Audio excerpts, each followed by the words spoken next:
Ada orang gajinya 80 juta, mobil mewah, rumah besar, punya istri cantik. Namun ketika keadaan tak terduga datang membuatnya kehilangan penghasilannya, dia terperusuk masalah. Ternyata rumah dan mobilnya hasil ngutang. Rumah tangganya pun jadi berantakan. Ini dikarenakan orang tersebut buta finansial. Apakah Anda termasuk yang buta atau melek finansial? Mari kita belajar melek secara finansial. Kali ini kita akan membahas buku Ayah Kaya, Ayah Miskin. Seorang investor, pembisnis, dan penulis bernama Robert T. Kiyosaki menulis buku ini. Dia mempunyai network atau kekayaan bersih sebesar 80 juta dolar atau 1 triliun rupiah. Psst, kamu tahu nggak? Dia dulu tuh nggak sekaya itu. Bahkan, dia dilahirkan dari keluarga biasa saja. Kita simak yuk bagaimana dia bisa mengakumulasi kekayaannya dan pembelajaran dia dari kedua ayahnya, yang dia sebut ayah kaya dan ayah miskin. Ya, dia mempunyai dua ayah. Yang satu adalah ayah kandung aslinya. Dia merupakan orang teredukasi tinggi, belajar ke 3 universitas dan mempunyai gelar PhD. Di sini Kiyosaki menyebut ayah kandungnya sebagai ayah miskin. Sedangkan ayah satunya lagi adalah ayah dari teman kecilnya bernama Mike. Ayah ini cuma lulusan SMP, namun Kiyosaki menyebutnya sebagai ayah kaya.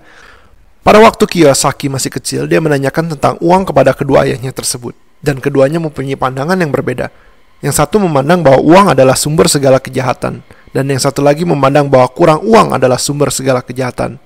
Pada waktu Kiyosaki menanyakan hal tersebut, kedua ayahnya ada di kondisi keuangan yang sama, mempunyai penghasilan yang sama, tapi yang satu akan kesulitan dengan uang seumur hidupnya, dan yang satu lagi akan menjadi orang terkaya di Hawaii.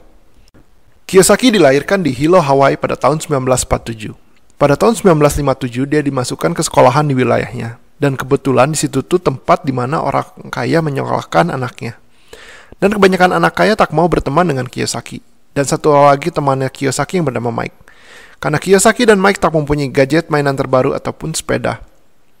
Melihat hal itu, Kiyosaki pun bertanya kepada ayah kandungnya. Ayah, bagaimana caranya supaya saya menjadi kaya? Ayahnya kesulitan menjawab karena dia sendiri tidaklah kaya. Setelah berpikir lama, akhirnya dia menjawab. Ya nak, gunakan otakmu. Untuk jadi kaya, kamu belajar yang baik di sekolah, sehingga kamu bisa mencari pekerjaan yang baik, cari karir yang aman, dan tunjangan yang baik. Tidak puas dengan jawaban ayahnya, Kiyosaki pun bertanya ke ayah temannya Mike. Ayah temannya ini berkata, baiklah, saya ajari, tapi dengan syarat kamu kerja ke saya. Saya bayar kamu 10 sen per jam. Pada waktu itu besaran gaji per jam sekitaran 25 sen, jadi Kiyosaki dibayar setengah dari gaji normal. Tapi dia tetap lakukan karena katanya bakal diajari cara menjadi kaya. Kiyosaki bekerja membantu di kios milik ayah kaya. Seminggu dia kerja di sana, 2 minggu, 3 minggu, sebulan. Selama dia kerja, dia belum ketemu lagi dengan ayah kaya. Katanya mau ngajarin, tapi kok saya kayak ditipu dan diperbudak gini, disuruh kerja dengan gaji sepertiga gaji normal. Ayah kandungnya, ayah miskin, marah melihat anaknya dipekerjakan dengan gaji minim begitu. Kamu harus minta naik gaji. Kiyosaki pun sudah muak dan merasa ditipu. Akhirnya dia temuin ayah kaya untuk minta berhenti. Dengan hentakan kaki membara dia pergi ke rumah ayah kaya. Namun ternyata yang mau bertemu ayah kaya ada banyak, maka dia disuruh menunggu. Berjam-jam dia menunggu. Makin marah saja dia harus nunggu begitu lama. Akhirnya ayah kaya memanggil dia untuk masuk. Kamu menipuku, kata Kiyosaki. Kamu bilang bakal ajarin aku untuk menjadi kaya, tapi kamu malah menipuku, menyuruh bekerja dengan sepertiga gaji standar dan tidak mengajariku apa-apa. Saya mau berhenti saja. Kata siapa saya tidak mengajarimu? Apakah saya harus mengajari dengan berbicara atau ceramah? Ini hidup sedang secara langsung mengajarimu. Apa? Kata Kiyosaki. Jadi semua ini adalah untuk mengajariku. Kamu mau mencoba menipuku lagi ya? Saya beritahu, kata ayah kaya. Kebanyakan orang menerima saja nasib mereka digaji dengan minim dan disuruh menunggu berjam-jam seperti yang kamu lakukan. Ini adalah contoh refleksi hidup kamu bila kamu terima saja nasib kamu. Saya senang kamu mau berhenti karena kalau kamu tidak muak dan tidak mau berhenti, saya akan berhenti mengajarimu. Setelah beberapa lama, Kiyosaki merasa bahwa kata-kata ayah kaya adalah benar. Kiyosaki kecil pun ditanyakan lagi, jadi apakah kamu masih mau belajar ke saya? Iya, kata Kiyosaki. Baiklah, kamu bekerja lagi tapi kali ini kamu tidak dibayar sepeser pun. Rada terkejut dengan hal tersebut tapi Kiyosaki menyetujuinya. Setelah beberapa minggu bekerja tanpa dibayar, ayah kaya datang lagi. Bagaimana bekerja tanpa dibayar? Kiyosaki ingin sekali bilang sulit dan tidak enak. Ayah kaya berkata, baiklah, saya bayar kalian 25 sen sekarang. Apakah kalian mau? Kiyosaki merasa ada yang ganjal dengan tawaran ini. Baiklah, saya kasih kalian 50 sen. Ini 2 kali gaji biasa per jam waktu itu. Wow, kata Kiyosaki dalam hati, tapi dia tetap diam. Baik, saya kasih kalian $1 per jam. Apakah kalian mau? Kiyosaki benar-benar ingin berkata mau, karena $1 per jam itu akan membuatnya jadi anak terkaya di sekolahnya. Tapi dia tetap diam. Setelah selang beberapa lama, Kiyosaki sadar bahwa ayah kaya sedang mentes dia. Akhirnya Kiyosaki pun berkata tidak. Bagus, kata ayah kaya. Jangan terperangkap akan ketakutan akan uang ataupun keserakahan akan uang. Uang adalah ilusi. Jangan biarkan perasaan takut atau keserakahan memutuskan keputusanmu dalam hal finansial. Beberapa minggu kemudian, Kiyosaki mendapatkan ide untuk membuka komik kecil di gudangnya. Ternyata di toko Kiyosaki bekerja banyak sekali buku komik yang akan dibuang. Ia meminta mengambilnya dan mengolahnya menjadi bisnis. Di bisnis tersebut, dia bisa menyewa pekerja part-time dan masih menghasilkan uang tanpa dia harus ada. Itulah bisnis pertama Kiyosaki waktu kecil yang didapat. Dan ini uang bekerja untuk dia, dan bukan dia bekerja untuk uang. Pelajaran pertama. Orang kaya tidak bekerja untuk uang. Hanya orang miskin dan orang kelas menengah yang bekerja untuk uang. Orang kaya membuat uang bekerja untuk mereka. Bagaimana caranya? Pertama-tama kita harus mengerti apa itu aset dan apa itu liabilitas. Kita semua tahu apa itu pemasukan dan apa itu pengeluaran. Sekarang kita harus tahu apa itu aset dan apa itu liabilitas. Apa? Kamu juga nggak tahu apa itu aset dan apa itu liabilitas? Ya, singkatnya, aset adalah sesuatu yang menghasilkan uang untuk kantong Anda. Dan liabilitas adalah sesuatu yang mengeluarkan uang dari kantong Anda. Mudah bukan? Baik, kita coba kuis mendadak. Sebuah rumah itu adalah sebuah aset atau liabilitas. Kalian punya waktu 5 detik untuk menjawab. Ya, apakah Anda bisa menebaknya? Jawabannya adalah bisa keduanya. Sebuah rumah yang dipakai untuk keperluan pribadi adalah liabilitas karena uang keluar untuk membayar listrik, pajak, air, dan biaya pemeliharaan. Rumah yang dipakai untuk disewakan atau usaha adalah aset karena menghasilkan uang. Dari kisah di awal, si orang yang mempunyai pemasukan besar, gajinya 80 juta, tapi kemana dia gunakan uangnya? Apakah ke aset atau ke liabilitas? Rumah dan mobil dia menghasilkan uangkah? Tidak, saudara-saudara, inilah jebakan untuk orang menengah. Mereka membeli liabilitas yang mereka kira adalah aset. Pelajaran kedua, melek secara finansial. Jadi kalian sudah tahu apa itu pemasukan dan pengeluaran. Dan Anda juga sudah tahu apa itu aset dan liabilitas. Mari kita belajar arus kas atau uang. Sering disebut dengan cash flow. Kita ada pemasukan, lalu ada pengeluaran, lalu ada aset.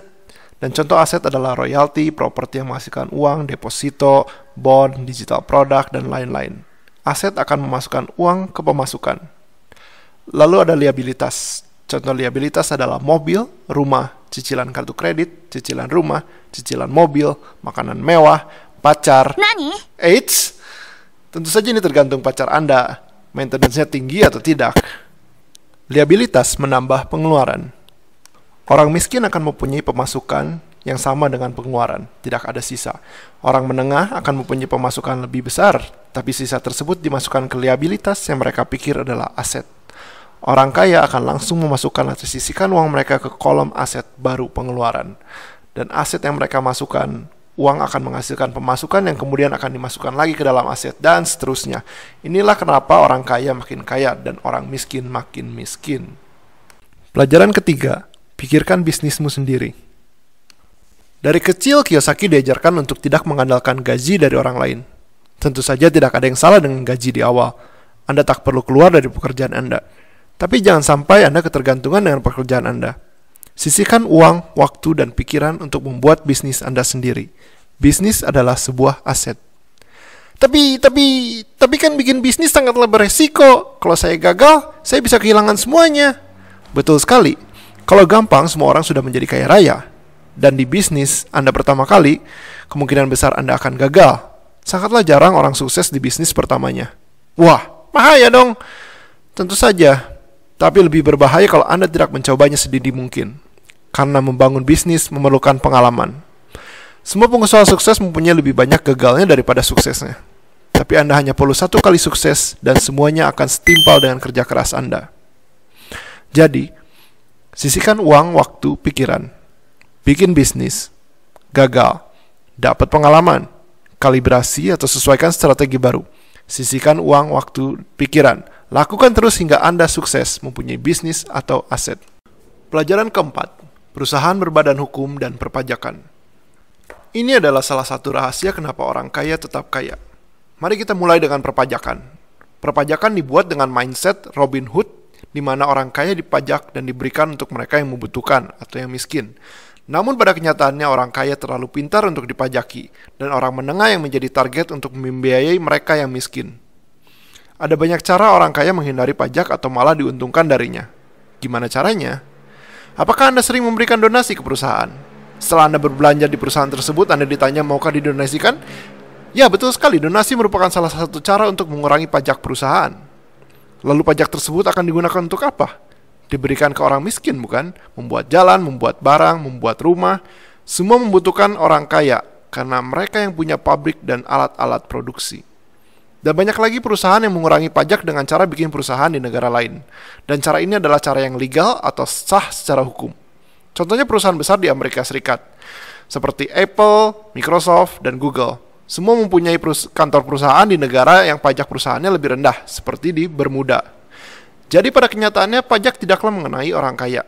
Yang kena adalah orang menengah. Mereka yang bekerja profesional, pedagang menengah, pengecer, pekerja keras, dan diberikan ke orang miskin, mereka yang kurang beruntung, mereka yang malas, dan mereka yang tidak mau berbisnis. Perusahaan adalah salah satu senjata lain dari orang kaya, karena resiko orang kaya hanyalah terdiri dari modal awal yang disetor untuk membuat perusahaan tersebut. Kalau perusahaan itu mengalami kendala, orang kaya hanyalah kehilangan modal yang disetor. Bandingkan dengan orang menengah atau miskin, kalau mereka berbisnis dan mereka terkena kendala, maka yang dikejar bakal sampai harta pribadi, bahkan orang pribadi. Ada 4 financial IQ yang harus Anda ketahui. 1. Akuntansi. Ini untuk mengetahui perusahaan sedang dalam keadaan sehat atau tidak. 2. Investasi. Ini untuk bisa berinvest ke perusahaan yang mempunyai finansial yang baik. 3. Pahami pasar. Kemanakah pasar sedang bergerak? Apakah penjualan online akan lebih besar daripada penjualan offline? 4. Hukum. Anda harus mengerti hukum di negara Anda berada.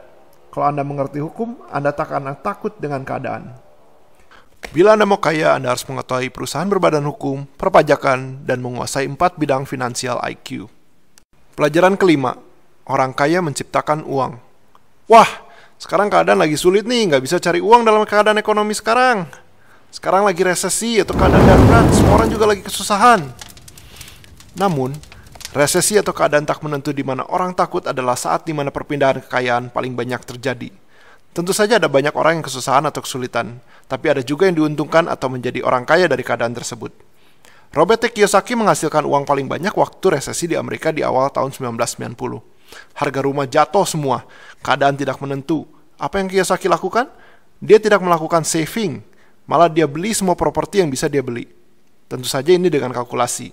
Kiyosaki sudah berkutat di bisnis properti dan dia tahu mana yang harus dibeli. Pada akhirnya resesi akan berakhir dan harga akan kembali naik. Dan di sana Kiyosaki mendapatkan kekayaan pertamanya.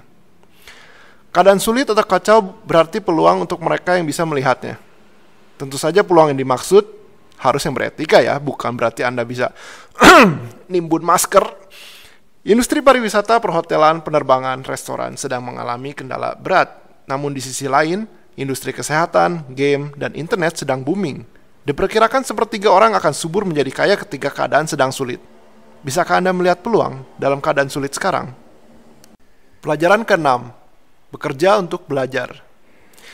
Kiyosaki sangat kritis dengan pengajaran di sekolahan, yang hanya diajari untuk mematuhi guru dan diberitahu apa yang benar dan apa yang salah.